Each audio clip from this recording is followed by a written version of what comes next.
Warhammer is for everyone. One of the great powers of our hobby is its ability to bring people together in common cause, to build bonds and friendships that cross divides. We believe in and support a community united by shared values of mutual kindness and respect.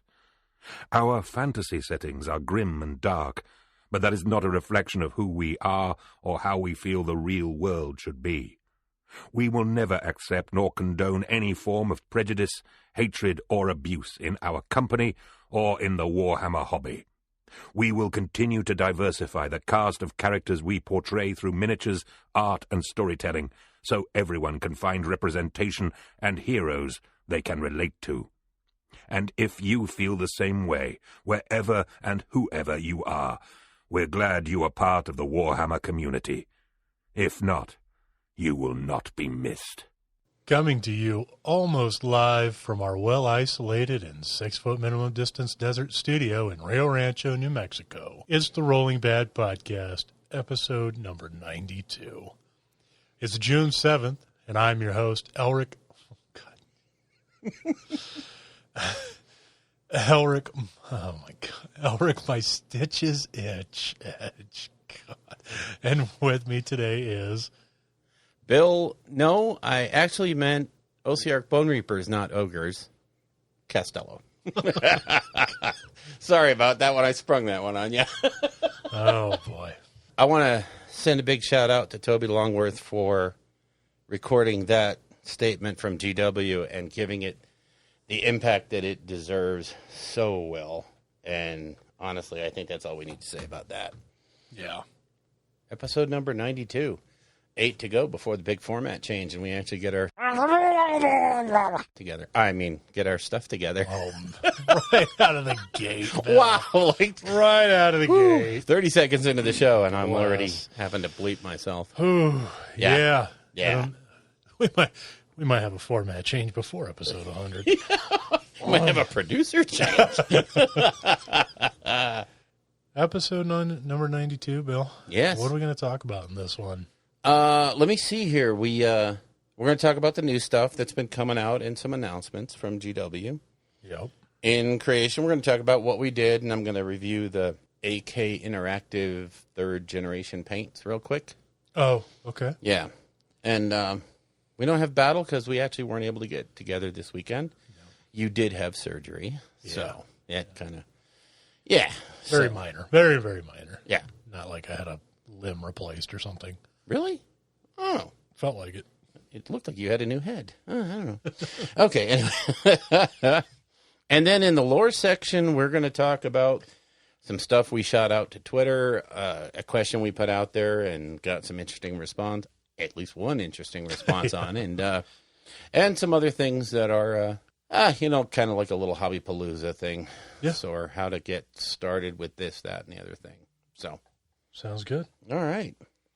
So first off in the intro, I want to send a shout out to both Tyler Mengel and Steve Foote, who both had their birthday on the same day, which brings to my head a conspiracy theory that I would like to propagate. Okay. Have you ever seen Tyler Mengel and Steve Foote in the same picture or in the same room? I have not. And they have the same birthday. What if they're the same guy? That's an awful lot of hobby for Yeah. one guy. I mean, you're like talking Superman / Clark Kent. This is Steve Foote, the guy who did an entire rooftop. Oh, yeah, 28 mil.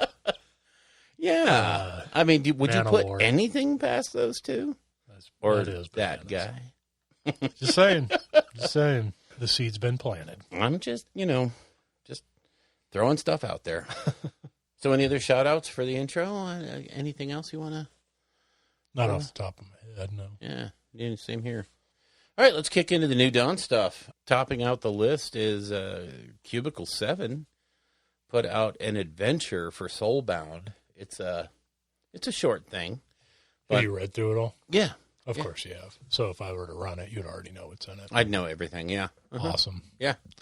So it's very, it's interesting. It brings I think they've set it up for a intro to the one that's going to come with the DM screen. They even say it in the book. Oh, nice. It dovetails real nicely with that. So, Okay. yeah, Whenever that finally drops. Yeah, you're on a Caradron Overlord ship. It crashes, and you have to go out and do stuff. Nice. And it features Forces of Tzeentch and some other stuff.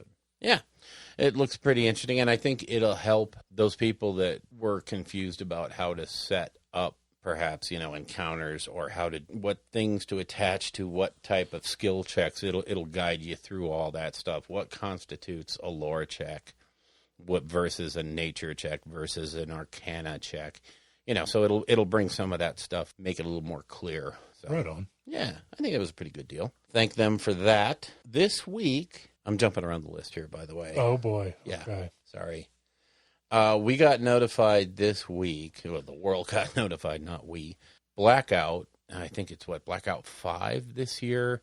Chris Tomlin's convention, Yeah. his big 100-man, oh my God thing, has been postponed. Yeah. I.e. canceled for the near future. And Blood and Glory, Ben Curry's big deal, has also been canceled. So. Yeah. At this point, all I'm going to really say is F you, COVID. Yeah, Really. it's pretty rough. I mean, gosh dang. I kind of had it in my head. I wasn't going to go to either one of these. They're in England. But I kind of had it in my head that those shows would kind of start kicking off maybe the return to, the hobby a little bit because they were late enough. Yeah. So we shall see what happens. But I'm sad for Chris, sad for Ben. Chris put out a really nicely formatted big letter about what to do if you want your money back or if you want to throw it forward, or, the people that did their stuff are still going to get their dice and all that, Right. He's trying to soften the impact as much as he can. Same thing, Ben's doing similar stuff. So just bear with these guys. I mean, this is something that nobody can see coming. And, if you can just let it ride and leave them with the money and not get refunds, if that's financially doable for you, that's huge for them because they're going to take a hit on this. Yeah. So Makes you wonder about Nova.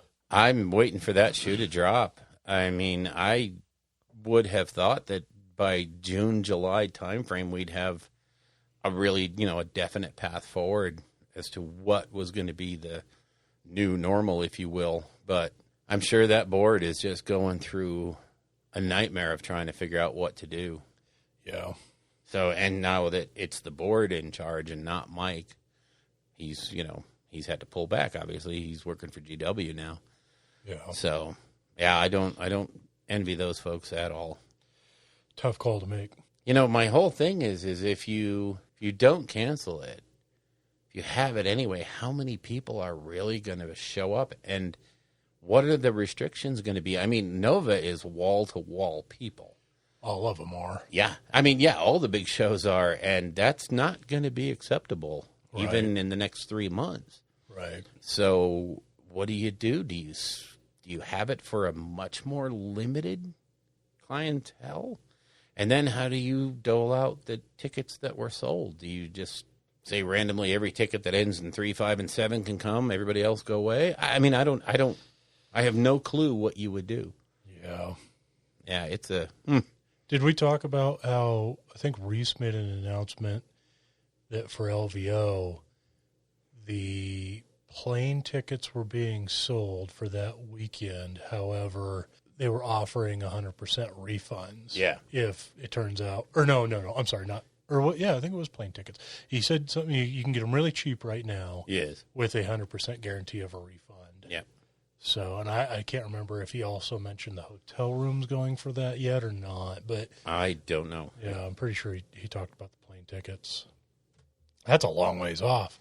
But, I mean, it is kind of a conversation that we have to have. There's going to be a new normal, and it's not going to be back to normal. Right. I mean, you're looking at, I hate to jump down this road, but this is LVO. It's going to be February. We're going to be right in the regular cold and flu season. Yeah. So, I mean, we could see a recurrence. We could see nothing. We could actually see the lightest cold and flu season on record because people are some people are finally understanding that masks aren't a bad thing. So. Yeah, and, the difference between LVO and the other two is that, the convention itself is packed like it would be at Adepticon or Nova, but when you go out the door, outside, you're on the strip. It's packed everywhere. Yeah, it's Vegas. There's just tens of thousands of people. Yeah. So, I don't know. It's going to be interesting to watch. Like I said, I don't envy any of those big con people. Yeah. Now, I heard the strip did open this week, but I don't know to what restrictions or anything like that. So I don't really want to put out any misleading information. Nope. But it seems like they're, timidly trying to make some forward steps, but we'll see. Yeah, but I don't honestly see any of the, more sane restrictions going away anytime soon. So it's a thing. It'd be interesting to see at a convention, how you get all these retailers and stuff selling all kinds of new stuff, or somebody just shows up and is selling masks, like gaming-themed masks. It's going to be there. Oh, yeah. That'd be a huge market silly to hit. if you don't do it. If you don't have themed masks and you don't have a booth. We should get some rolling bad masks. I know. We should. I'm going to talk to some people on Etsy. There we go. Yeah. I like that idea. We'll give them away to listeners. Look at that. Even in the midst of it, my brain can occasionally drop something. Anyway, good when you're on painkillers. No, I do love it. So let's talk about the new AdMech that showed up in stores this week. Oh my God! Wow. So we got the Flyer Horsies and the Flappy Dudes. I don't know any of the names, but they all look phenomenal. And I got a quick shout out to Tristan Gray, who immediately converted up some of the horse guys, which I was so happy for. Because when I saw those kits, like the kits themselves look fantastic. Yeah. Oh, yeah. It makes me want to do an AdMech army for sure. But I was also like, man, I can't wait to see people chop those bad boys up. I know what they're going to do. And sure enough, there we go. Hours later, Yeah. he's putting out, Yep. hey, guys, look at this. I don't know why I gave him a high-pitched voice there. Well, you know. He's from Prince Edward Islands, Canada. He'd be like, hey, check this out. Look at these. Now I made him some weird Norwegian. I'm sorry, Tristan. He's going to fly down here, beat my you-know-what, and go home. What are you guys talking about? Yeah. I don't sound anything like that. Oh, that's so wrong. Eh. All right, moving on, Yeah. No, those AdMech kits are, They also announced a Start Collecting box. Did you know this was coming out? I don't remember seeing anything about that. That's the crazy thing is I didn't know it until I walked into the store and saw it. Yeah. And I was like, what the heck? I went to the website to look at some Aeronautica Imperialis stuff. And then I saw the AdMech. I was like, oh, my God. That Start Collecting box is bananas. Yes. It's $152 worth of stuff for $95. Yeah, that's a bonus. That's a discount. Yeah, and the fact that the troops, the Skitarii guys, can either be built as Rangers or what's the other? Well, they can be Skitarii. They can be Rangers. Vanguard, I think. Vanguard. Yeah. So they can either be Skitarii Rangers or Skitarii Vanguard. Yeah. Right? And then the transport can either be the transport or the tank. Or, yeah. So, and then you get a tech priest. But even regardless of that, like it's still a deal. Yeah. Without him in it. It'd still be like $15 off. And 2 of those kits gets you a heck of a start on an army. And then if you pick up the Flyer and maybe the winged guys and a set of horsemen, you're into a Skitarii army that used to be priced out of this world. Yeah. They were expensive armies to put together. Three of those boxes. I think you pick 3 of those boxes. It gives you 3 solid troop choices, and then you can do like, I don't know, 2 transports on a tank, and then just build around that. You got your HQ, your troops, your heavies, your transports. Boom, man. And who knows under 9th edition, what the formations and stuff might look like. Exactly. Yeah. I'm all about it. I love when Start Collecting boxes have the viability to be bought multiple times. Yes. and it doesn't feel like you're screwing yourself out. You're You're throwing part of it away because you don't need it. Yep. No, I agree. They're amazing.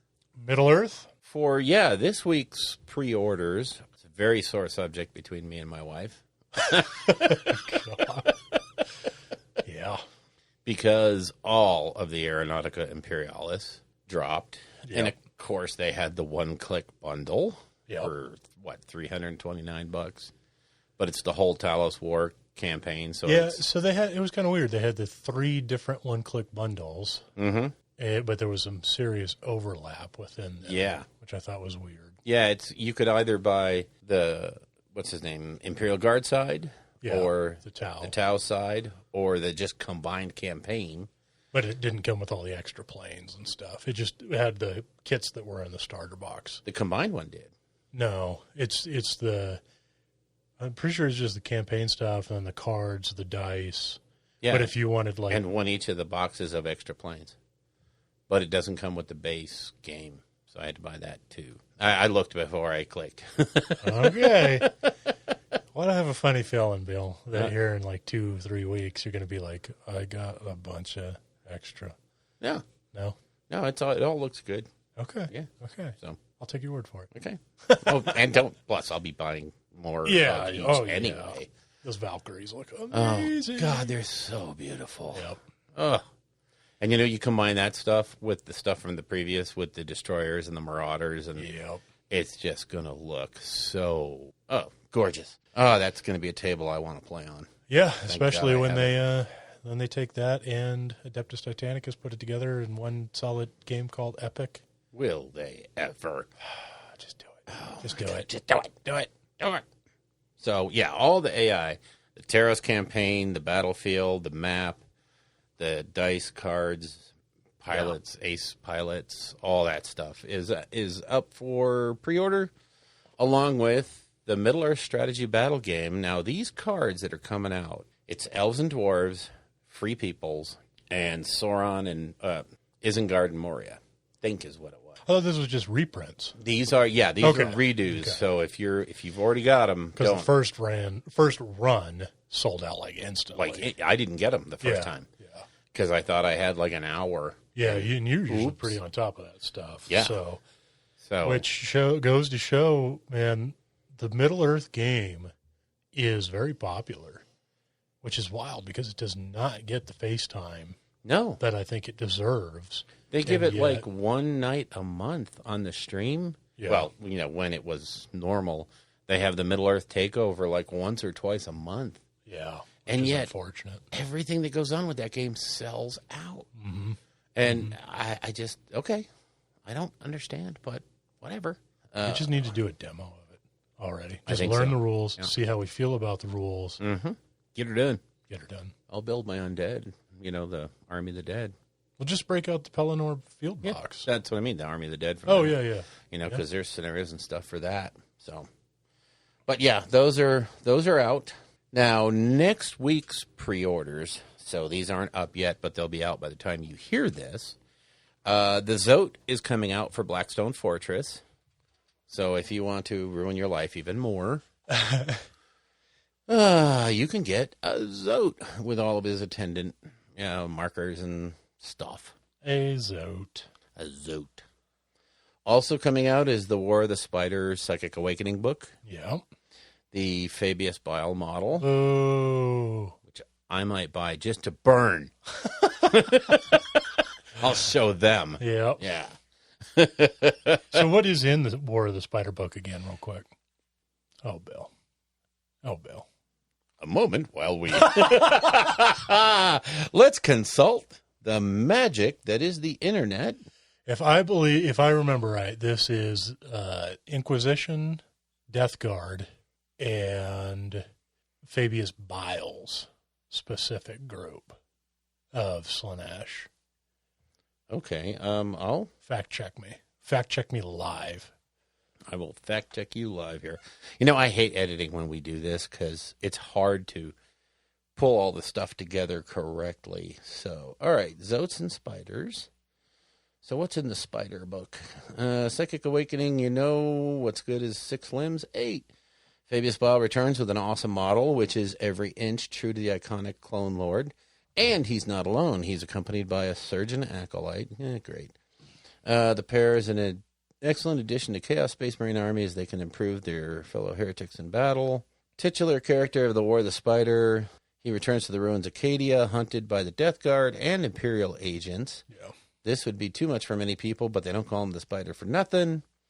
So we'll see who's actually... The book has rules for Death Guard, Adeptus Custodes, Sisters of Silence, Imperial Assassins, and the Creations of Bile.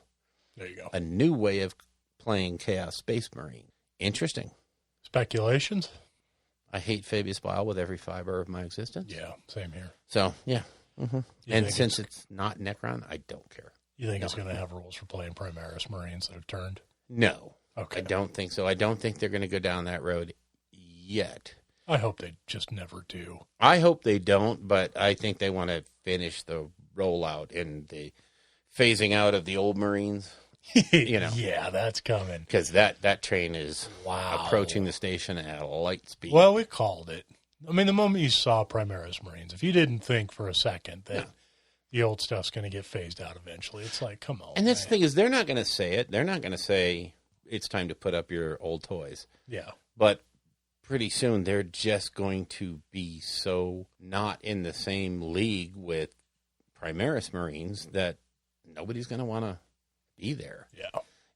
It's I think as we see more and more of the lore, more and more of the named big characters become Primaris. Cross the Rubicon. Yeah. We're going to finally see, at the point where Marine number 998 of 1,000 has crossed the Rubicon, it's pretty much over. Yeah. Okay. So I'm going to take a deviation here. Deviate. Please deviate. Do. Because I was looking for the next show when we do the Temporal Distort for June. Okay. I actually have the June 2010, the June 2000, and the June 1990. Oh, boy. Okay. And I had going through the 1991 was such oh my God, I remember these rules for the Orc. It was for the Orc, what could go wrong in their heads, what their different phobias and all the different things that could mess with their heads when they took too many tests and failed. And I remember laughing about some of my Orcs that had these different problems and how much fun they were to play with that issue. Oh, boy. But, yeah, what was funny was in that same issue, there's the thing on how to create epic armies out of Space Marines. And they talk about how Space Marine chapters are divided into regiments, and the regiments are divided into 3. And it's the lore has changed so much. So much has been retconned since that issue. Yeah. It's hilarious to read. Although some of the stuff that's in there is also like the first company of the first regiment is like the veterans and the most experienced guys, and they get the best equipment and all that stuff. So some of the stuff carried through. But anyway, that was my deviation. Yeah. Oh, that's cool. Yeah. And by regiment, you mean company. Yeah, they had to change all the different wording because when they codified it down to 1,000 Marines, it didn't quite fit with that epic creation stuff. Yeah. So they also announced that on June 13th, mark your calendars, the new 40K preview show will go on at British Standard Time. And that's going to be the What's in the Box show. They're What's in the box? What's in the box?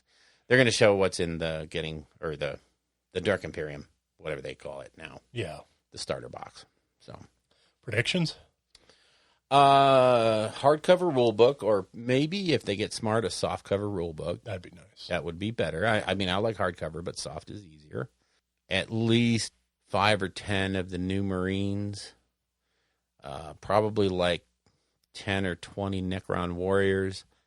The Silent King won't be in there. Probably some Cryptex. Maybe some vehicle for the Space Marines for the Necrons to shoot, for the Space Marines to kill. I think it'll all be the new stuff but it'll be the monopose, quick build stuff. And I even think like the Necron Warriors and stuff will be different from the actual kit that comes out, which might give you more options. This will be pretty standard. Yeah. And it'll probably be, I would imagine it's going to fall right into their new 500-point game range. So, yeah, because, they're really pushing you can play at 500 points, 1,000 points, 2,000 points, and 3,000 points. So it'll probably be a combat patrol for both the Space Marines and the Necrons. Okay. That way they're practicing what they preach. So my predictions on what will be in the starter box, I think we'll get 10 of the assault intercessors. Yeah. 3 of the bikes. And then probably that banner character, which, an ancient, a new ancient. 5 of the shield guys. I can't remember what they're called off the top of my head. I don't know. They had shields and chainswords, I think, or something. Oh, like that. yeah. And then The new. Justicar? Justicar. Yeah. And then probably another character. I think that would be similar enough to what we got in Dark Imperium. And then for the Necrons, That's a tough call because it will depend on what new kits. I mean, they showed so much new stuff. Yeah. Yeah, they did. And I'm thinking they're not going to ruin it all by putting everything in the box. No. So, well, they couldn't with the Necrons because there's new Monolith. There's just crazy new stuff. I don't even know what the Necrons would get. Probably 10 of the Warriors. At least 10 or 20 Warriors. Maybe 3 of those new big walker dudes that were in the video. Oh, God. I don't even know. It's hard to call. Yeah. All I know is I'm going to buy boxes. So Yeah. Think so, huh? Oh. How many do you want to split? Probably a couple, right?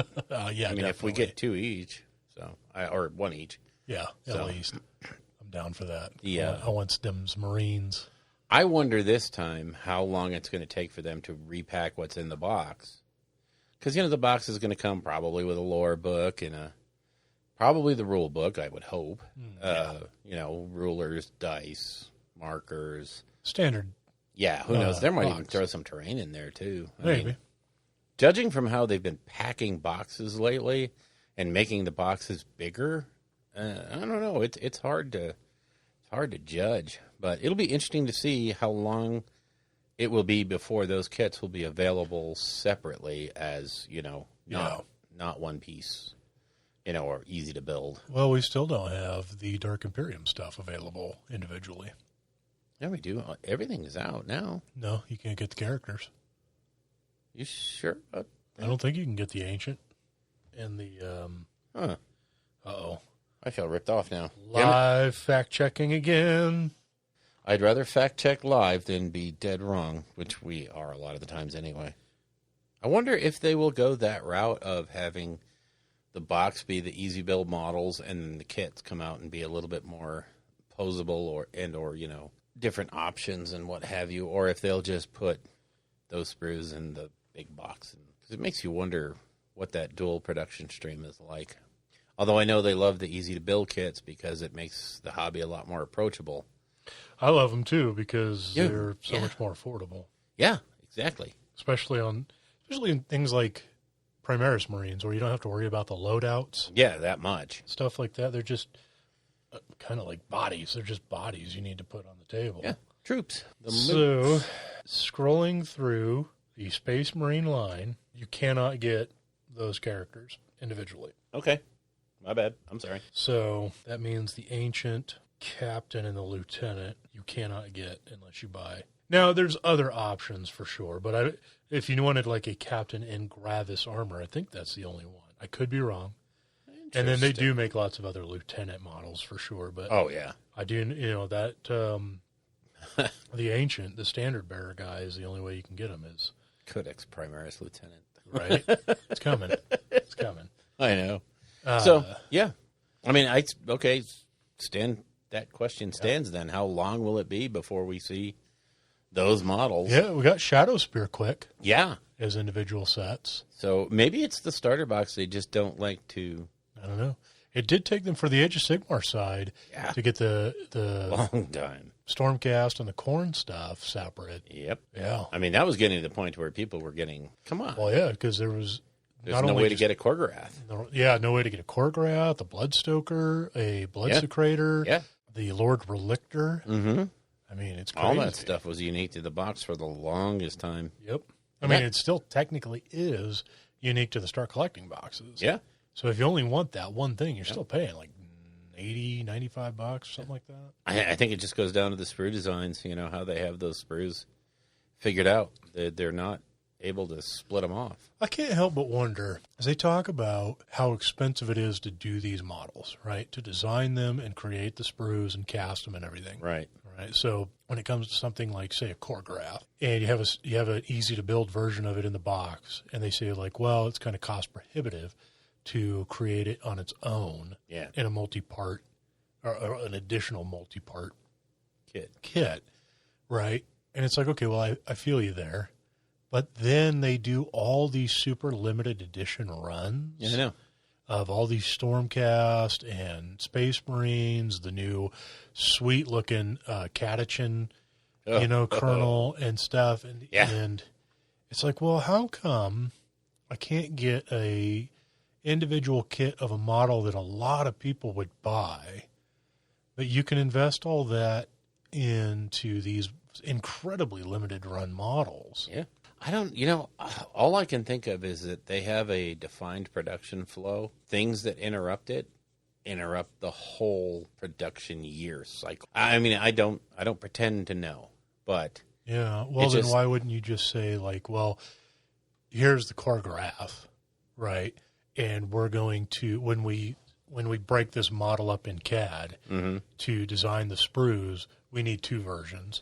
We need the starter box version. And then we need, because they do it, because like the Redemptor Dreadnought, exactly. It has the easy to build and the regular. That's right. The same thing with the Aggressors, and so they do it. So they definitely do it.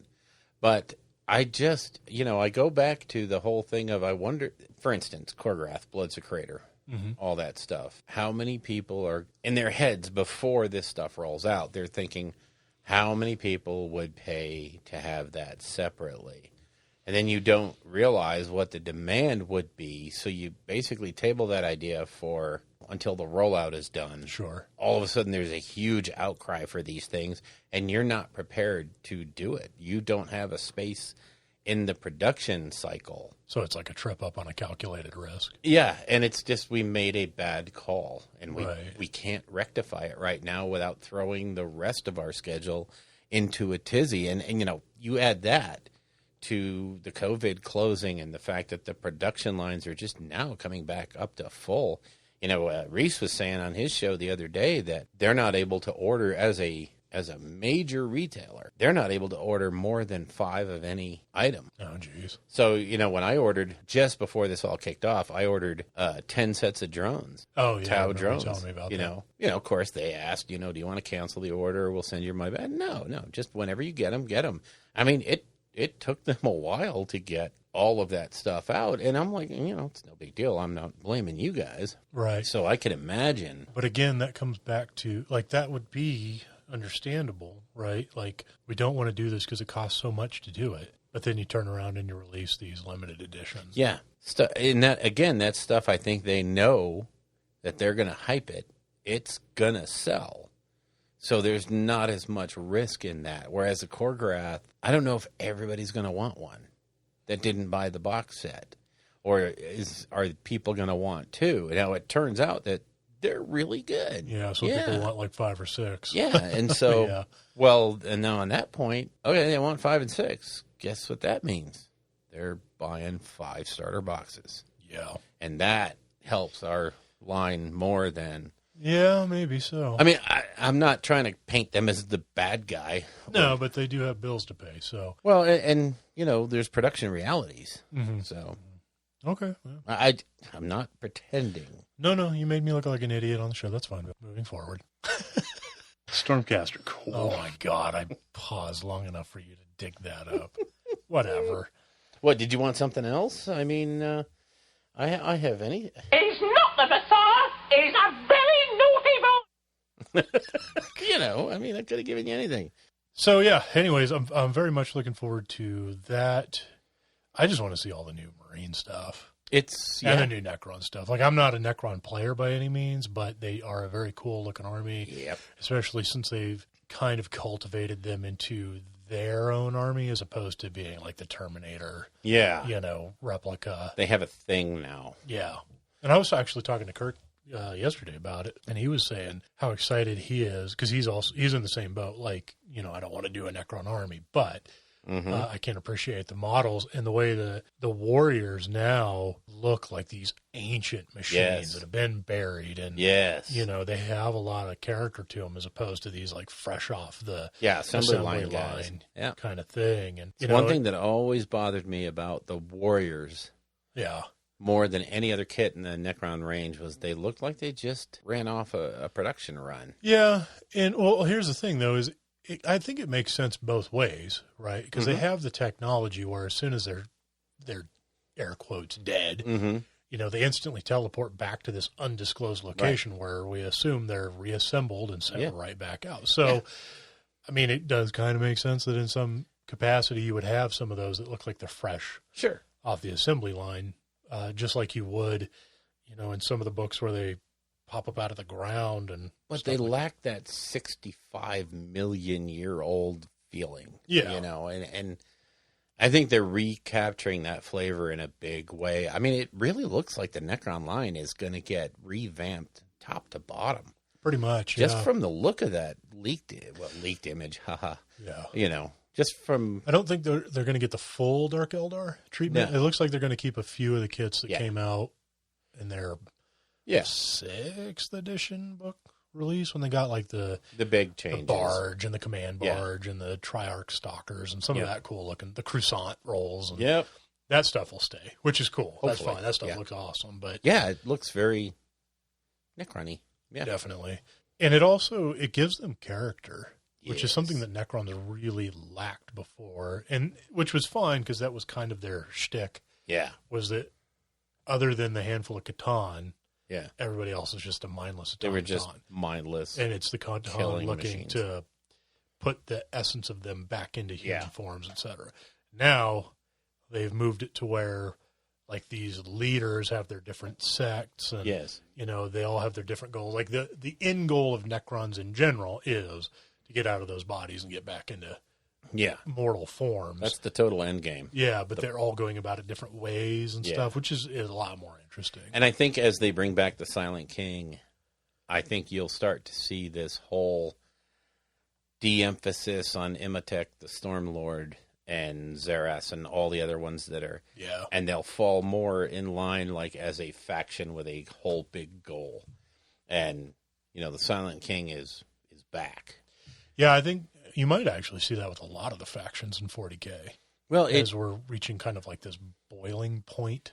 Yeah, to me, it's all these little stories and all the Psychic Awakening books. All of this stuff seems to be tightening the lore into what I have this image in my head of like something turning into a black hole. It's shrinking in, and we're pulling all these stories together. We're going to reach a tipping point, and then the whole thing's going to blow up, and we're going to see where we're going. Yeah. And I mean, I'm super looking forward to that, because the idea that they're really emphasizing Necrons against Space Marines for this rollout, it just leads to that whole story of, we're fighting you guys because you're stupid and you're invading our what's his name? Our tomb worlds. Mm-hmm. And then all of a sudden, here comes the Silent King, and he's looking around at the Tyranids going, hey guys, you can squabble all you want. Look over my shoulder. Okay. Yeah. There's something else out there, and it's bad. Exactly. So, I think they're going to streamline a lot of that together to give us a really good playable format that we can tie together and yet be completely independent at the same time. Yeah. Because I think that's what the whole, their big summer campaign that they're pointing to, the culmination or the beginning of the Crusade thing, I think that all points to a worldwide campaign that's going to have an impact in where the story goes. Yeah. I got to say, I can't wait to talk about AOS like this. It's one of those things I was thinking about when we were talking about what to do for the show today. I'd really like to do a show, probably maybe even the next one, of, oh boy, where is AOS going? They have left us hanging with Slanesh on a door threshold. Yeah. Is he with us? Is he not? How is this all going to blow up? And, we know what next week's releases are, so it's not Realm Lords or the Sons of Battle Bahamut. Cattle. And we also know that the 40K drop is coming pretty soon, because if they're going to, the 13th, they're going to show what's in the box. Have to imagine that by the end of June, early July, the big 40K rollout is coming. So it may be a month or two before we see the big AOS push, because they're not going to dilute the 40K release. Right. I have a feeling that when it drops, it's going to be a flood, because we have 2 new huge factions coming. Well, get it? Huge? Giants? Yeah. All right. So, anyway. But, we have the Lumineth, we have the Gargants. The story has to go somewhere. Well, yeah, and we know that Wrath of the Everchosen is the first of a series of campaign books. So it's the whole COVID thing. Threw it all out of whack. And it sucks that we have to wait for them to, and I'm sure it sucks for them too, because not only do they know what they want to release, but they have to try to coincide that with issues of global shipping. Mm-hmm. It's just such a pain. But, I mean, hats off to them for persevering. I almost believe that the Realm Lords and the Gargants were supposed to come out if nothing else had gone on this year. No COVID. I think they were supposed to come out, and then there'd be a lull, and then the 40K release would happen. And then, but I think that all had to get pushed back because they don't want to dilute either big push. So, like I said, I pity those folks that are doing the marketing and project planning for GW, because I think you release Realm Lords and Sons of Bahamut at the same time. Yeah, you can get away with it, because the people that are going to get one probably not getting the other. Right. So it and won't. the Sons of Bahamut isn't that big of a release. No, because it's going to be a book and then a kit. A kit, yeah, and then new ways to use your older Yeah. stuff. So I don't see why that as taking the thunder from the. I mean, Battle unless Cattle. there's more for the army they haven't shown us. No, that's true. There might be. Just like I'm hoping there's more for the Realm Lords, other than spearmen, archers, cavalry, and some goofy characters. I'll bet, but I'm sure we're in a moratorium right now about AOS news, because nothing dilutes the 40K release. Oh, and those terrible, terrible hammer guys. Oh yeah, the hammerheads. God, so All right, so we've waxed on that for quite a while. So again, June 13th, 40K preview. What's in the box? yep. So this week, Friday, after much annoyance with FedEx, who I really wanted to beat up, because my package with the Bandai Space Marines came in. Yay! Yay! What a cool doll. I'm action figure. That thing is. Yeah, it is. My wife called it a dolly. I was like, well, if you get me the Ken sports car, I was laughing with Anders. We're like, we should do a whole army of those size. Oh, we man. could use the Ken and Barbie stuff, for vehicles. Yep. Yep. It's a huge Marine. I mean, he stands, 9 inches tall? Yeah, it's freaking sweet. He's Oh, my so articulated. The hip joints come apart. The shoulder pads come apart. Everything, just about everything moves. Hell, his neck moves in 3 different ways. The gorget moves, the neck joint moves, and then the whole thing swivels. Yeah. So, Even the toe plates come up. yeah, it's Bandai. I mean, it's super high quality stuff. And we were talking about how this is a $100 model, Yeah. which for Bandai is on the very low end of their releases. This is one of their entry level releases, because they're really big ones.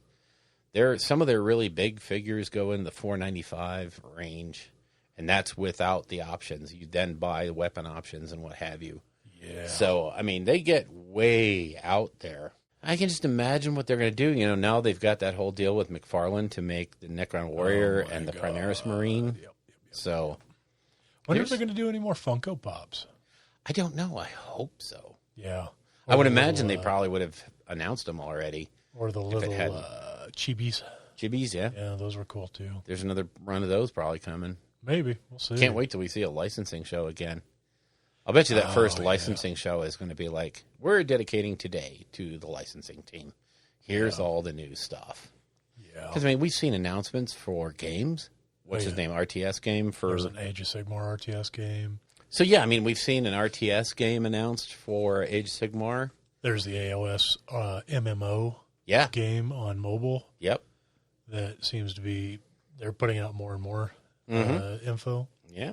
So, I mean, that licensing show is going to be... Yeah. And, I mean, they finally started up the GW branded merchandise website. Mm-hmm. So that's very nice to have. I like it.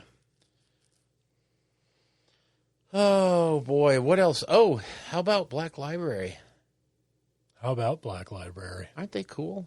They're very cool. Yeah. They announced a new series. Yes, they did.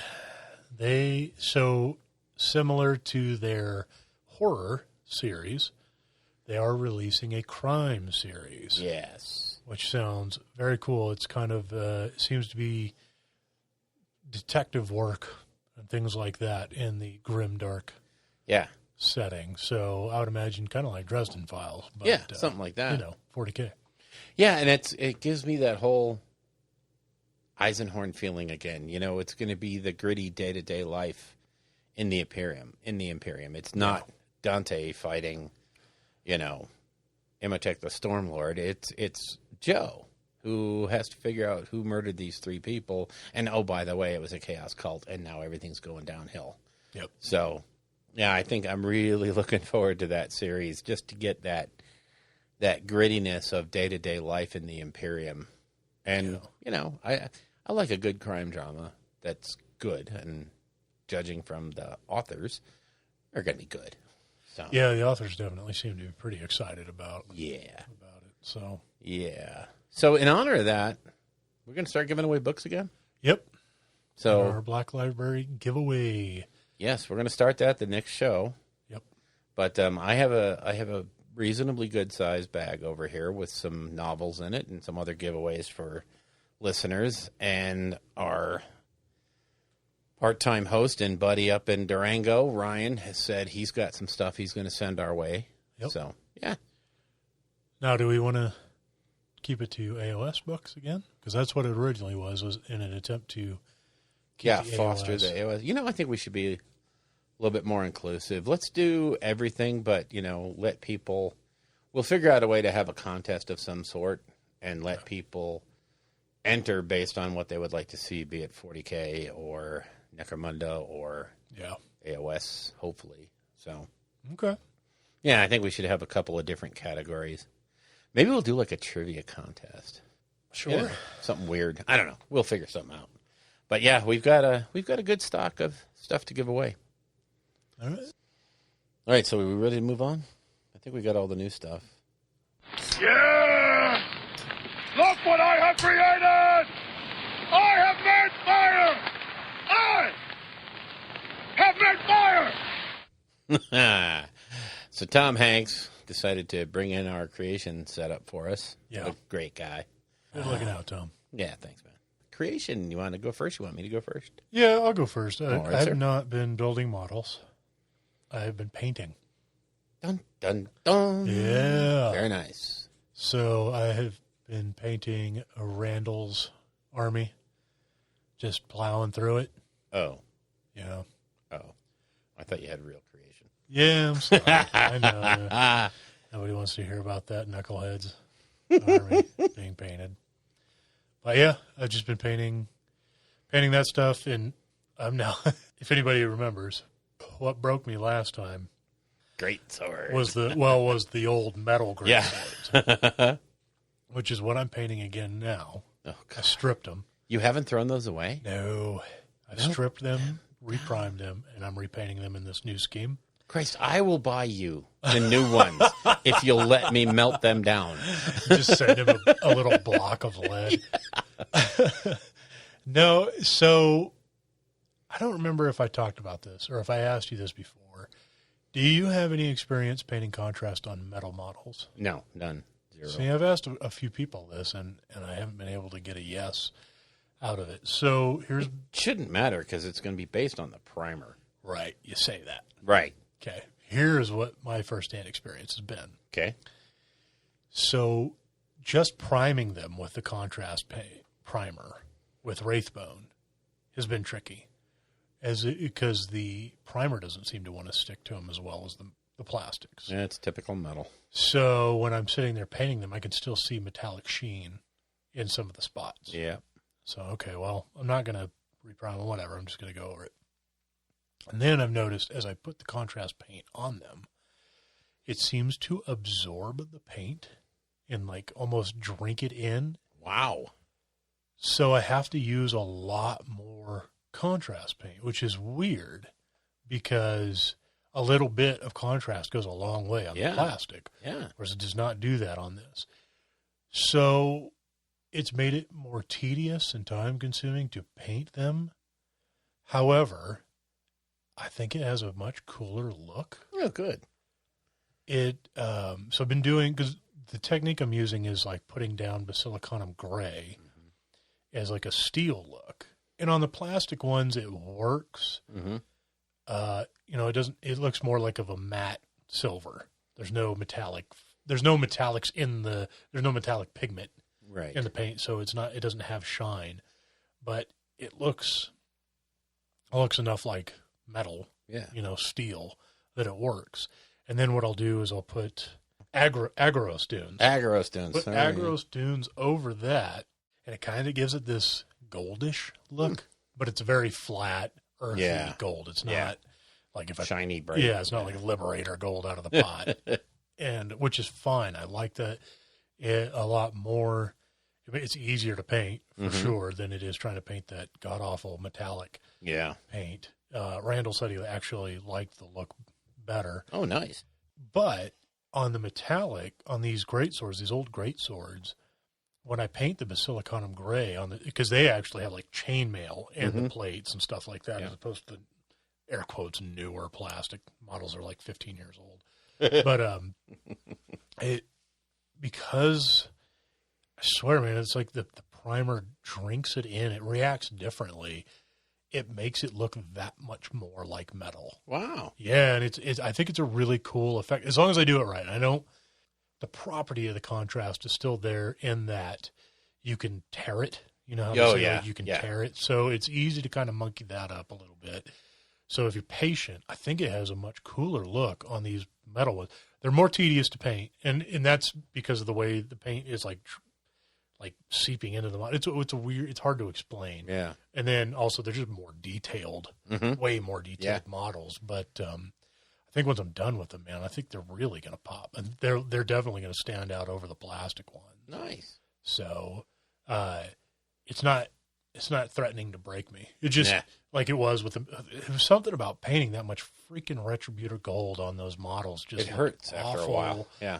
Made no sense. Whereas I think this effect is going to work.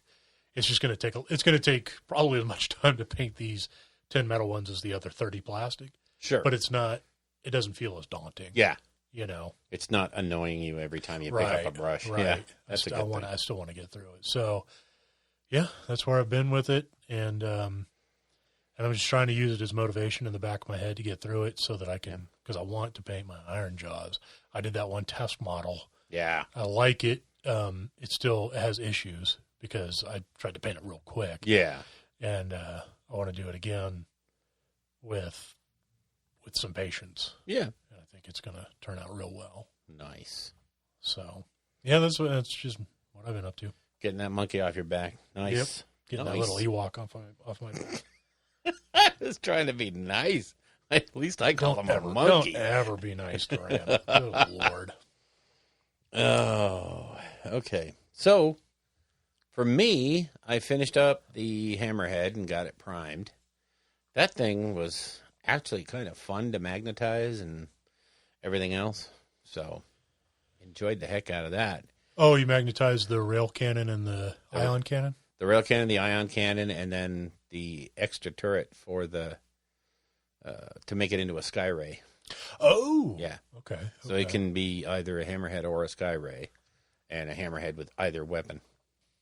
So yeah, I got finished with the hammerhead, and then I decided to take a departure from the Tau. Yeah, you did. Because, as I will allude to a little later, I said I was going to build a new army this year. And I specified what it was, and now I'm changing my mind. Bless. Well, I'm just starting on the army that I was supposed to have ready for RandyCon. So I built in the Osiark Bone Reapers. Yeah. So I built and primed 20 of the Mortek Guard. So super, that kit, the way it goes, the way those Mortek Guard go together, it's like a joy to build. It's really fun to build. Yeah, it's, the new kits where everything just sort of fits together and it hides its own mold lines and seams. Or not mold lines, but it hides its own seams. Yeah. And yeah, it's just such a, easy to leave the shields off so you can paint them separately. Super easy to build. Love that kit. Love it. Nice. And of course, primed them all up so I can start doing test models to see which scheme I like the mostest with the bestest. So Awesome. What'd you prime them with? Wraithbone. Okay. Because I'm going contrast with that whole army. Sure. Probably a little mix of this and that. But base coats will be most likely contrast. So those are in the offing.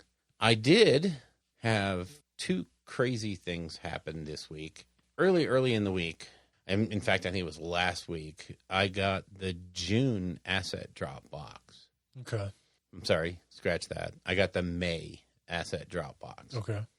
And I was all happy, and, I was looking at all the toys inside and being very entertained and amused by what I got and looking forward to doing the little tutorial tiles to see what interesting effects could be achieved. Because some of them are shifter paints, the color shifters from Vallejo. Okay. And they have a bug. One of the tiles is a bug. So it's going to look good, with a chitin, the sort of multicolored chitin. I think that's where those color shift paints will really shine is Tyranids and stuff like that. But then I noticed that I had the May box and I had the March box, and nowhere to be seen was the April box. And so I fired off an email to those folks, the asset drop folks, and said, hey, I think you skipped me a month. And I got a really nice email back that, April was the heyday of all the problems for shipping and what have you, and postage and all that stuff. So they're like, just bear with it for a little bit. We're not going to call it lost just yet. So I was like, okay, you guys play it. I'm letting you know. Right. And, we'll figure it out later. I'm not, demanding anything right now or anything. Sure enough, Friday, I get a box in the mail and I'm like, another asset drop? It can't be. Oh, I bet I know what it is. Oh, there you go. So, yeah, April came before May or after May. So, but inside it had some of the AK Interactive 3rd generation acrylic paints, which they're really touting as a new way of painting. It's a whole range of paints. They have their own additives. They have, metallics, pastels, inks, you name it. They have mattes and satins and gloss. It's a whole range. It's like 236 paints plus some auxiliary things. Okay. And I was really intrigued when I saw it, and I saw Vince did a review, and he gave them an A, so in his scale. So, number one, who am I to argue?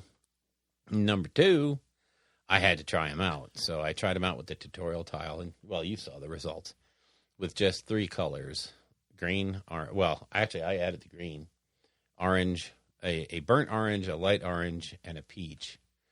Made that little pumpkin. So nice. Yeah, I like those AK. I like those paints. Those Generation 3 paints it's hard to put it in terms that I can understand. You know what I mean? Okay. They react really well on the wet palette. They mix really, really well. So when you're doing color blends and you want to get between 2 colors, it's super easy to do. They mix up so easy. There's no consistency differences between them, so they just mix, and it's really nice. They dilute really, really well. It's one of the things that Vince mentioned also is that you can turn any of these into a wash really without losing the pigmentation. Okay. I loved that part of it. You had mentioned something in the chat about them also being good for airbrushing. Yeah, because I believe they use liquid pigment. They seem to thin down really, really well with their thinner. Okay. With the AK Interactive 3rd Gen thinner. I haven't tried it with my normal 10% alcohol, 90% distilled water mix, or any of the other, like the Vallejo thinners or anything. Okay. So I haven't tried it with any of that stuff, so we'll see. But really, right now, I got to say, they're really, really nice paints. I love the little jars. They're nice. They're cool. It's hard to say a jar could be very cool, but it's not like the dropper bottles that we're used to. It's a little bit different. The cap has a little well in it to put a drop of paint so you can see what paint. If you store them all in a box or something, you can see what paint's what. Interesting. Yeah, they did a lot of smart things, and they have a little pamphlet on their website about all the different innovations that come with the paint. And, a lot of it is gobbledygook to me. It's like, oh, well, yeah, the chemical formula is, it's carbon-based, whatever, I don't know. But, yeah, they seem to be, one thing I do notice in the range is there's 236 colors. That's a lot of different colors. Yeah. And some of the gradations between the two nearby colors are infinitesimal.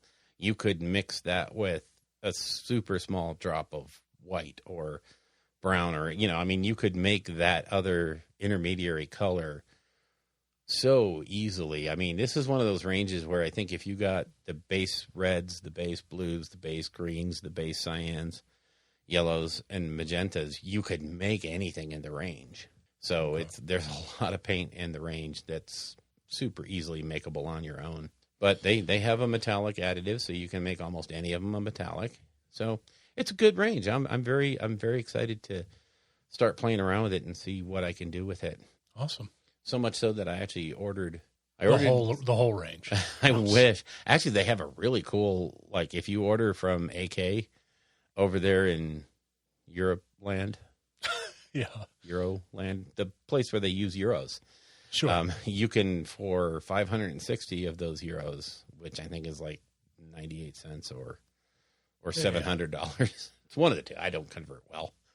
I don't know what the conversion is. I think it's like $600, $700. You can buy it comes in a big wooden case, and it's every paint in the range except for some of the auxiliaries, which they come in different size bottles because it's the finishes and what have you. Okay. And thinner, so they're going to be in bigger bottles. But you can, buy the whole set. And I was like, ooh, I want to do that. But after what I spent on Aeronautica Imperialis, I'm like, oh, yeah. I will be living outside in the shed. So. Yeah, you got enough paints in here anyway. Yeah, it's a little overdone, but, whatever. I like to think of myself as excessive. So, yeah, I would definitely give those AK paints a try. They're, even Vince says it, they're like any other paint range. There's a learning curve. You have to figure out how they work and how they react. But by and large, they do what they say they do. They're very opaque. So one or two coats will cover just about anything underneath it. I'm painting on the Asset Drop tutorial tiles, so they don't fit real well in a paint handle. So I'm just basically manhandling the model. Oh, okay. And they didn't show any sign. Once it was dry, they showed no sign of even a little bit of wear. So that's good. I was very impressed by that. Anyway, that's my thoughts of the AK 3rd generation. I'm sure you're going to hear more about them because I did order some more because I didn't get any blues or, anything with what I originally purchased. So now we get to move into the lore. Lore. Can I tease something for the next show? Please tease me. Okay. I think I've already teased it a little bit, but next show's Temporal Distort is going to be it's going to be crazy because needless to say, we have the 30-year-old White Dwarf, which is funny as heck because no one will understand any of the terminology unless you were there. The 20-year-old one is it the 20-year-old that is covering Spearhead? depending on your point of view, the money grab by GW to make you buy tanks. Oh, that's the 10-year. Okay, that's the 10-year. Okay, so, yeah, it was very contentious at the time. Because that's just designed to make me spend money on tanks. Right. Yeah, well, you don't have to play Spearhead. No one's saying. Okay, anyway. Neckbeards. And then the 20-year-old issue is the well-known, well-beloved Land Raider. The new Land Raider rollout. Nice. Complete with the poster of the Ultramarines cutaway Land Raider on the inside. Oh, I unfolded that poster and I was looking at it going, oh, I am so going to get me a frame and putting that up right there. I'd forgotten how cool that poster was. Yeah. So that's a teaser for next show. All right. So for lore, we threw out a tweet. When I say we, I mean you did all that work. Yeah. That's your department. My labor of love of sending out one tweet. Yep. But you asked what we should talk about on Twitter today, because we were kind of having a little bit of writer's block. And I had gone off and done some crazy things this week, and you had your surgery and all that stuff, so we didn't exactly have a show prepped. So we asked, and luckily... Yeah, we got a tweet back from @hobby_bear. Yeah. You know, Hobby Bear from Cubic Shenanigans. Is it? Yeah, he's the guy who's going to be running Adepticon. AOS. Is it? Okay. Anyways, he asks, what's the one battle tome you want to rewrite? Why? And what would the changes look like? Can be anything, lore, rules, points, etc. That's easy for me. Oh? Yeah, I would redo Seraphon and make them, oh, yeah, wait, hold on. What would you do? It's been so long since Seraphon got love. I know. God. But they're loved now. Yeah. They got love. They won on the stream. Of course they did. Yeah. Why wouldn't they? Well. So the book that I would redo, I think it'd be pretty obvious. What do you think my obvious choice would be? Iron Jaws. Really?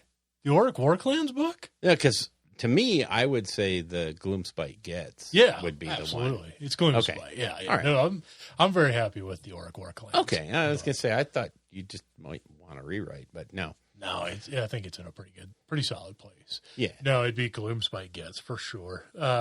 They don't have the faction style bonuses that a lot of the other, all the new armies have. Yeah.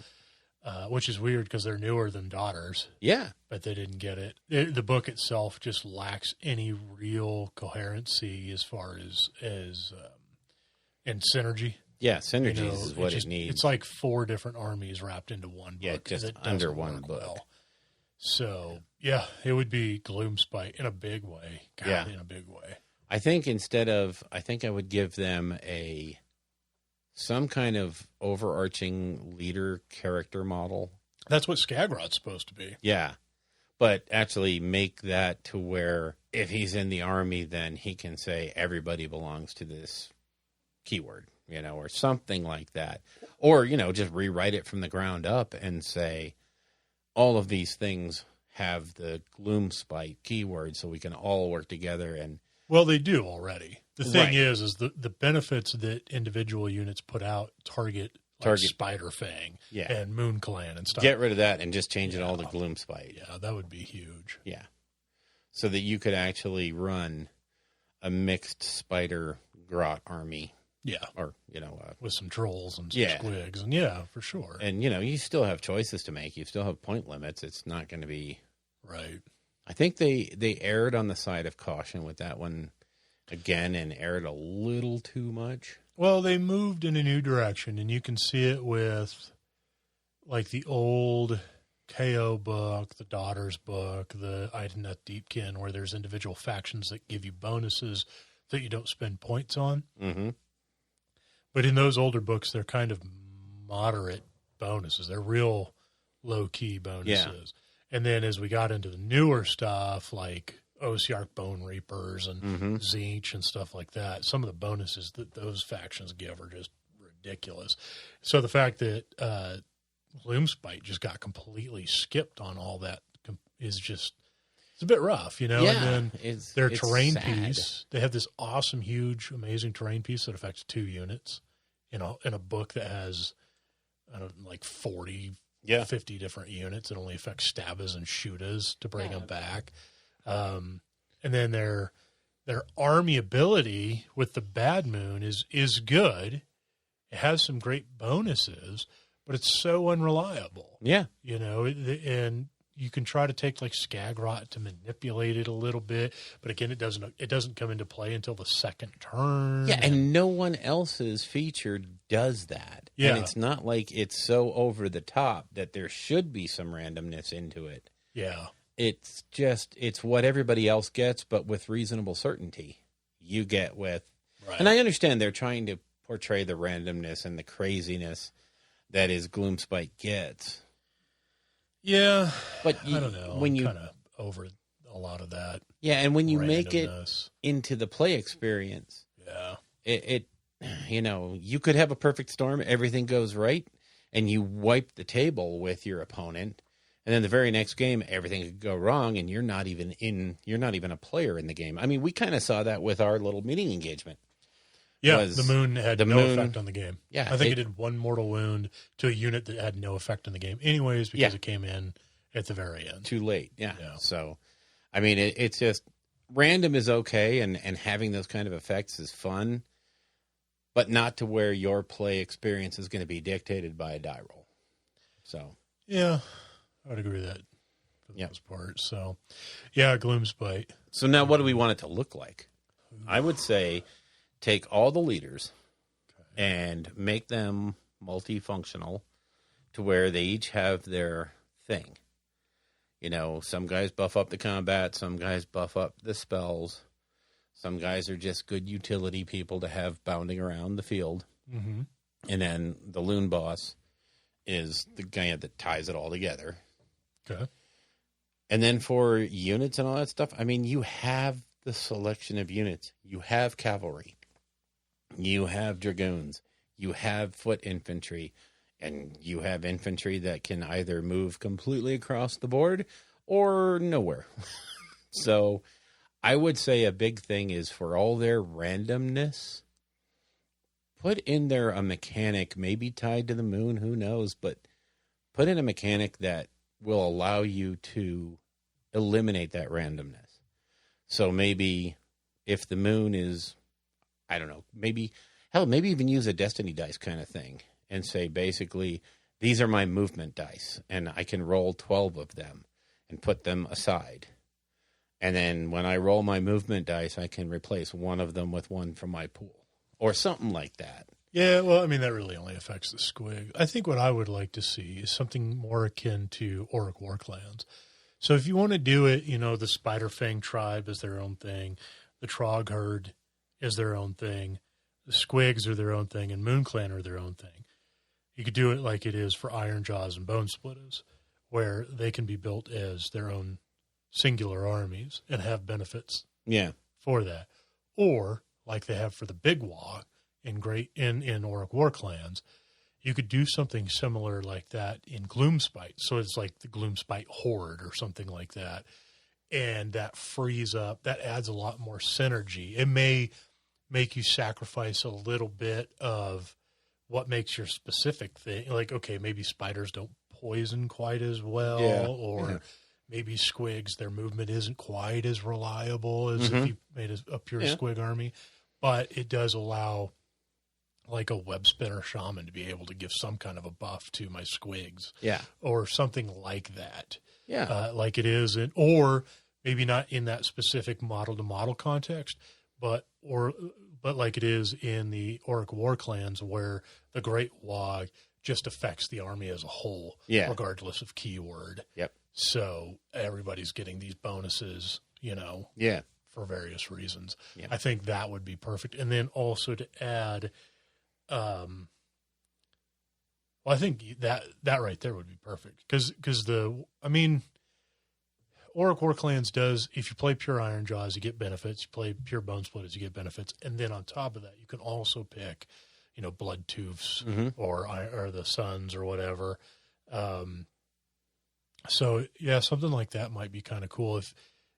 you had these 4 armies, the spiders, the grots, the squigs and trolls, and then each one of those had like 2 different factions. Yeah. That they could pick. And then all of that goes away if you do some kind of like Combined, grand Gloomspite army, which, I think I would love that because I have a massive Gloomspite collection that I plan on adding too. Yeah. And right now I just look at that army as like, this is something I just want to play for fun. Because I have no hopes of really winning serious games with it. Yeah. But putting 2,000 points of squigs on the table looks cool. It is. Yeah, and, you can make super competitive armies with that book.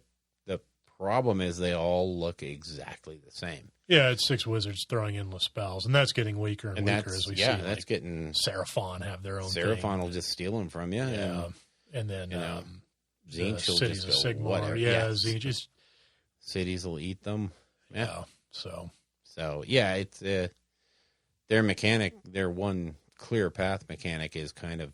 Yeah, it's gone by the wayside. Yeah, unfortunately. So give them something to... There's got to be a way to keep that random craziness without having it demolish your ability to play the game. Yeah. So I don't like that 2d6 for movement one bit. See, I don't mind it in that, if you take them as if you play pure squigs and you go in the Squigalanche and all that stuff, you can it's either add or reroll one of the dice. I can't remember, for your bounders and your hoppers. Yeah. And the only things that have the random movement are the bounders, the hoppers, and then the mangler squig. So like the regular squigs on foot or whatever, Right. They just have a set movement of 5. Yeah. So if you take that formation, it incentivizes you to take that battalion. Yeah. Which, like I said, it didn't really bother me. And then if they're under the moonlight, which is a pain to predict, I think that allows you to run and charge. Yeah. So it helps mitigate a lot of that to an extent. That's the level of randomness that I don't necessarily mind, because building a pure squig army, that's just something you got to deal with, right? Yeah. But having like a squig unit, like a unit of hoppers with my general Gloomspite army, I just know that they're capable of excessive amounts of movement, or they might flop, but it's okay because it's only like 100 points my guys off to the side. I'm not super invested in it. I'm more looking at like what my trolls are going to do. I think the randomness of the book that frustrates me is the army-wide moon. The moon ability is kind of obnoxious. That needs to be rewritten from the ground up to affect the entire book. Well, it does. The book does. The terrain piece doesn't. Oh, right. Well, yeah. Then, it's just that the moon travels across the board. But it doesn't start until the second turn. So you don't get any benefit from the first turn. And then like 2 bad rolls, 2 rolls of 6, and it's gone. Yeah. And it's like, really? Because, like, I don't know, Deepkin get the tide rules all the time. Tzeentch gets their rules all the time. Hell, the ogres get their pot. You know? I mean,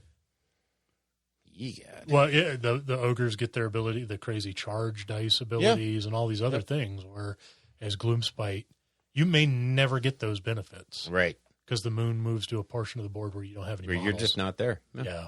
That's my gripe. Yep. So, okay, well. I have to agree. What about you? If there was a book you could... And you can't say Gloomspite. I already took that. Well, that's why I said that was my choice, was Gloomspite. Yeah. What? It's the only book I know of that's...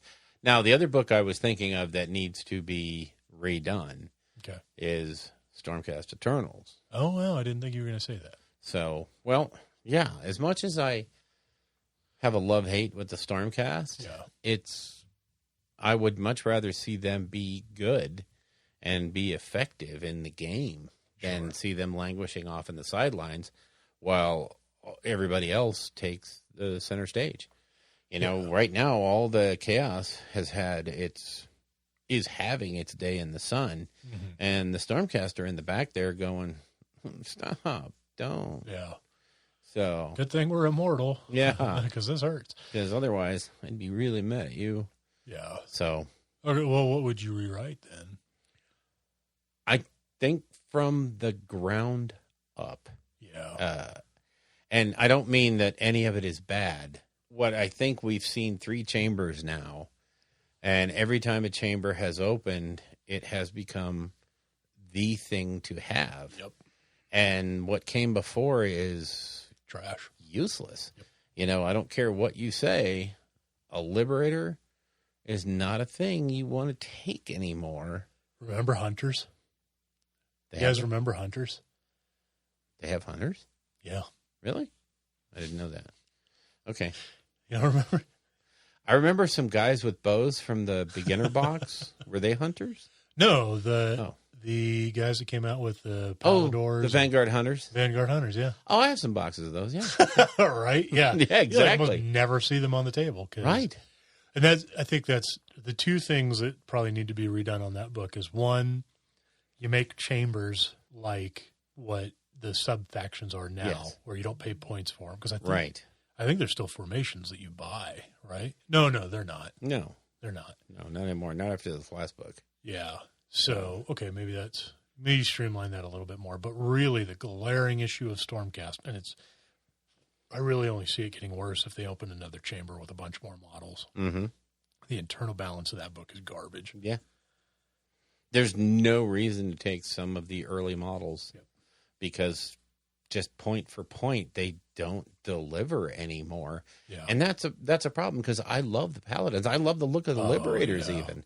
And the Paladins are, Those are some of my favorite Stormcast. they are just gorgeous models, but there's really no reason to take them when there's something that does their job better for cheaper or does more for just a little bit more. And, you know, you can say what you want about Warrior Brotherhood and all that stuff and how crazy overpowered it was.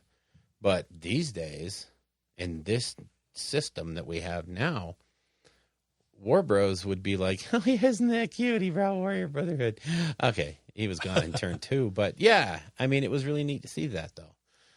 Yeah, I mean, full transparency, I agree that Stormcast definitely need to be redone because, the internal balance is just it's whack. It's terrible. And, you know, the Sequitors and Evocators and the, you know, X on X, which there seems to be a myriad number of now, are just so much better than what came before. Yeah. That they pretty much mitigate 2 entire releases of books, and I'd like to see see a reason either get rid of Liberators, and you know Grungni and Sigmar just were like, well, it was a nice design, but we failed, Right.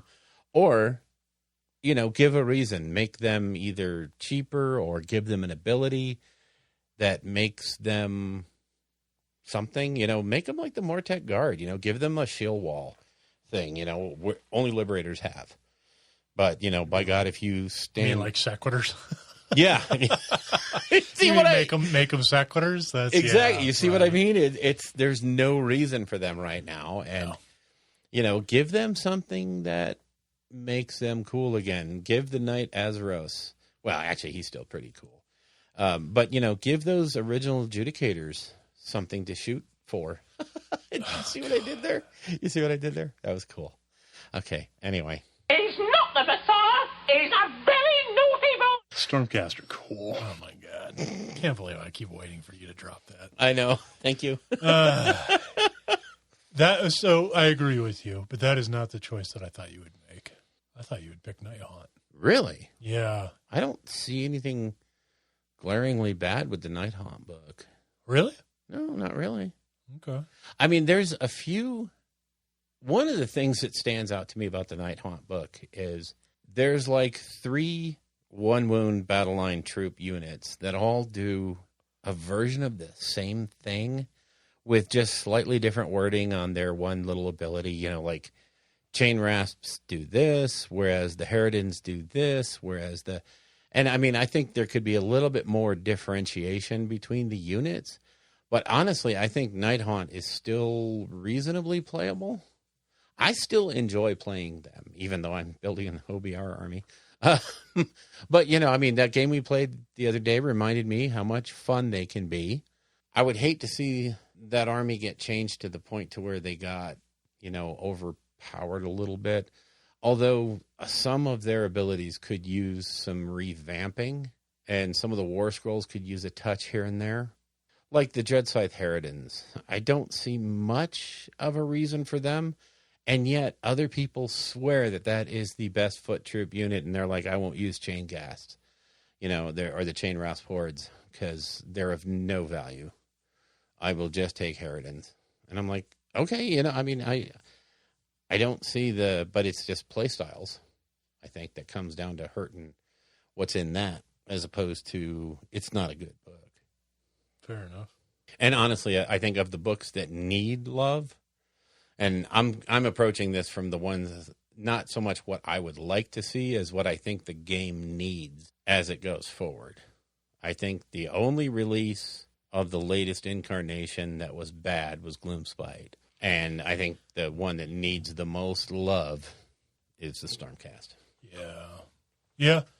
I think Sylvaneth players might have something to say about that. But honestly, I can't attest to that book because I never dug into it when the new one came out. I've only played against it once, and I felt like it was a much different game. Yeah. Like I talked about it. I played James again, a rematch at the last Clan Carnage we were at, and I played him with my Iron Jaws. And had I not been mildly inebriated, I probably would have won that game pretty much hands down. Like I felt like my army definitely outclassed his. Not placed, not my playability versus his playability. Yeah, I'm talking about like units on the table. I felt like mine were just better at what they needed to do than his. So, yeah, I think you're right. Sylvaneth could use a revamp or another look at. But, these things can be fixed in the General's Handbook. I mean, with the exception of Stormcast, most of what we're talking about could be fixed in the General's Handbook. Yeah. So, we're not talking about needs a revision from the bottom up other than Stormcast. I think Sylvaneth could be fixed. Nighthaunt could have a couple of things thrown at it. Definitely Gloomspite. Yeah. Deepkin could be sort of maneuvered a little bit. Yeah, I'd like to see like Eidolons and stuff be a little more viable. Yeah.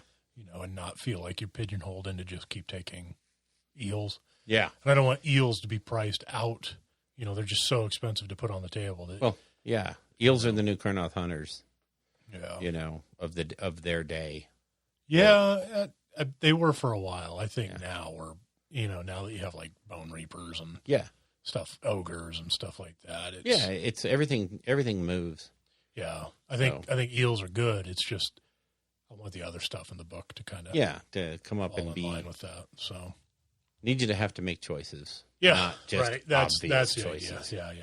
Yeah, it's one of the reasons why I like the OCR book. Is there's a lot of things to do in that book that you can't do. You can't do everything. It's just not point wise possible. Yeah, that's why you just stick with Petrifex Elite and win. What? Just kidding. It's funny because that's my new army is Petrifex. Oh, God, man. Of course it is. I just switched him, too. No. I went with the, what did I call them? The charred boys. I don't know. Yeah, the burnt guys. They're the ones that hate magic. So, yeah. Thanks, Dan. We pretty much chewed that one up. That's our thoughts. Let us know if you think we're totally wrong about that, because we very well could be. There could be another book out there that needs more love and we just haven't thought about it. So I can't see that happening. Nurgle, maybe? Nurgle? Yeah, maybe. It's a little dated, but that's still a good book. Yeah. It's still... still... Oh. Beasts of Chaos. Oh, wow. Yeah, I can't believe the elephant in the room. That's how bad they are, I think we just discounted them completely. Yeah, didn't even pop up on the radar. Wow. And it's funny because some of the Warhammer TV guys were like all over their Beasts of Chaos army. And then there was a certain point and you never heard them talked about again. Yep. It's just they fell off the cliff that fast. It's really unfortunate. Rewrite that one from the ground up. Yep. Okay, so now we're going to embarrass ourselves even more. Uh-oh. Yeah. Okay. Because I took the liberty of printing up 2 pieces of paper, one for me, one for you. Oh, God. And on it from our show in January where we set our goals for 2020 because we said we weren't going to do this show by show stuff because we were just tired of hurting ourselves. Yeah. And so now we said we'll set a yearly goal and achieve those. Here we are 6 months later. And we're going to get a 6-month update right now. Although I have to say, you, sir, are doing well. You are doing well. Let's see where we're at. Okay. So now I will read off Elric's goals for 2020. Number 1, finish Randall's army. Number 2, get his Faith and Fury jam on, which is Sisters of Battle and Black Templars. Mm-hmm. Number 3, get his Iron Jaws on. Mm-hmm. So, where are you? So I am still painting Randall's army. Yes, sir. That will get done here as quickly as possible. Mm-hmm. And you are making great strides on it, I have to say. Yep. So, the Iron Jaws, I want to so bad, but I need to get Randall's army done first.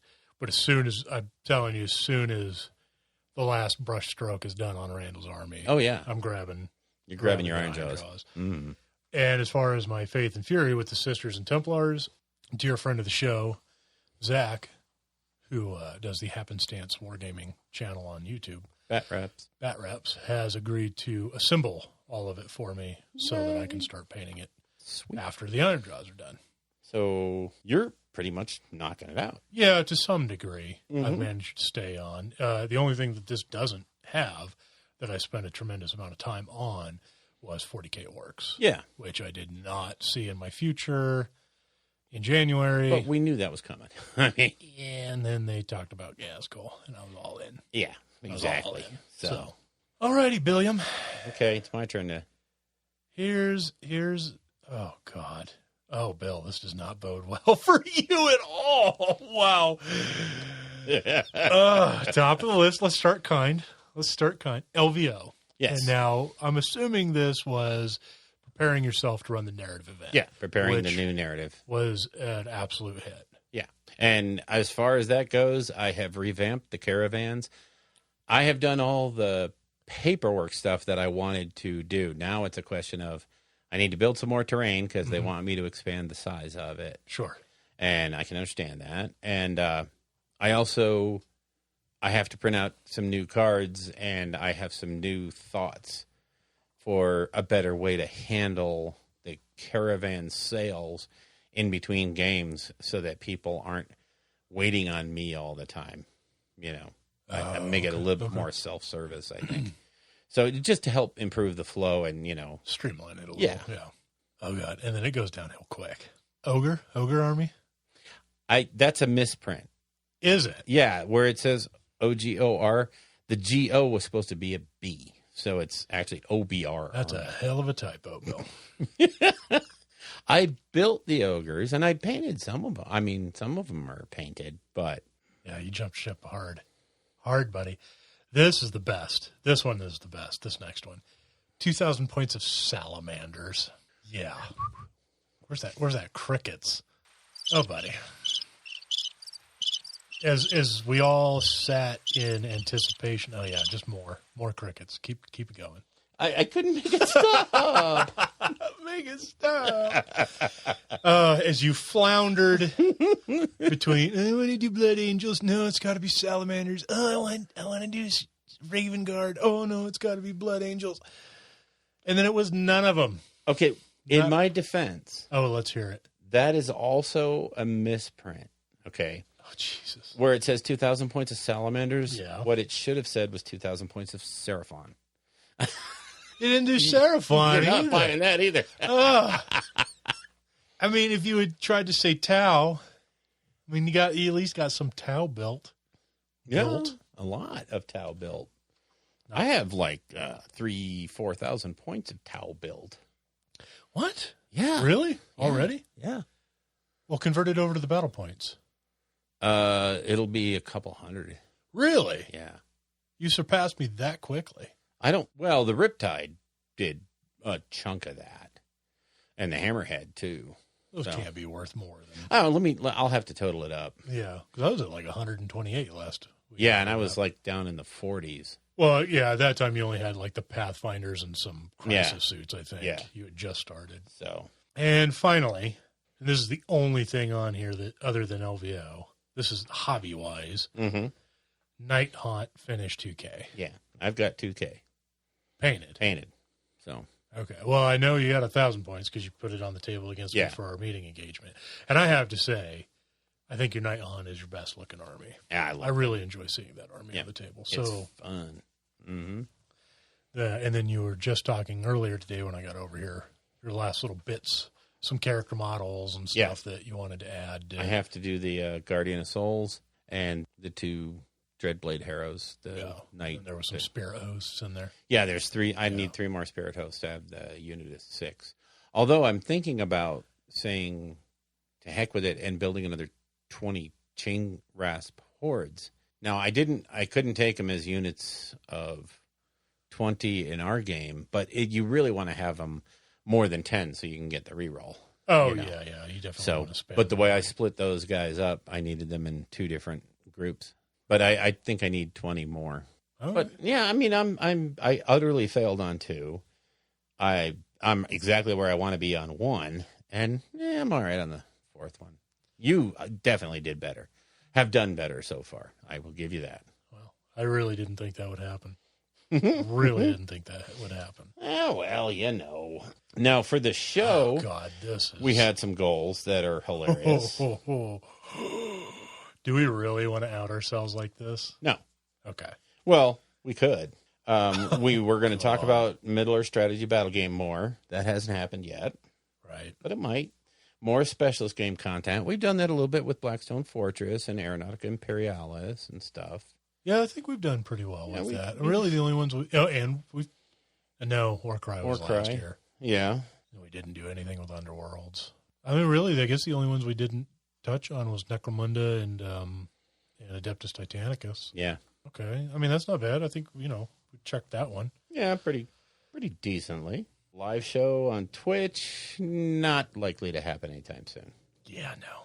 And put on a full-blown charity event, well, once again, screw you, COVID. Yeah, that got hosed hard there.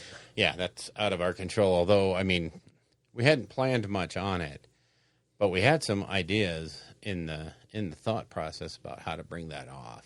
Yeah. So we'll have to work on that one. It'll get there. Yeah. And then you don't want to mention the top one? No, not even a little bit. Huh? Wow. Okay. Yeah, that's one of those things that'll. Oh God, no. So that's about it. Fair enough. That's our show for today. Our Battletome, what we want, and our, well, in my case, sheer failures for 6 months. Yeah. Ogres and salamanders, man. That's something else. Yeah, if we just change that to OBR and Tau, I'm pretty much batting almost 1,000. Sure you are, buddy. Look, this is my hobby space, and don't be messing with my narrative, okay? Your hobby safe space. Yeah, that's it. So when next we speak, I think we will definitely be talking about the Temporal Distort, like I said, and we might give that a little bit more time than might be required, but because we're going back 30 years. Yeah, it should be good. So, and we might actually have our lore to go with that. Our lore might be a little bit of a look back. How we got where we are. Maybe. Something like that. Might be giving away some stuff, too. And hopefully we will have figured out how to give away some books and maybe some toys. There you go. So, yeah. All right. If you would like to get in touch with us, you can reach us at our Facebook page at www.facebook.com/rollingbadpodcast, all one word. Our Patreon page is at www.patreon.com/rollingbadpodcast, again, all one word. The Twitter account for the show is at rolling_bad. And our individual Twitters are, for me, at Bill Castello, BILLCASTELLO. And for Elric, it's at Elric Edge, ELRICEDGE. All of our guests on the show will have their contact information in that show's show notes. The music in the show is used courtesy of Kevin MacLeod at Incompetech.com and used under the Creative Commons license. The Rolling Bad podcast is protected under the Creative Commons Attribution 4.0 International License. Information for this license can be found at creativecommons.org.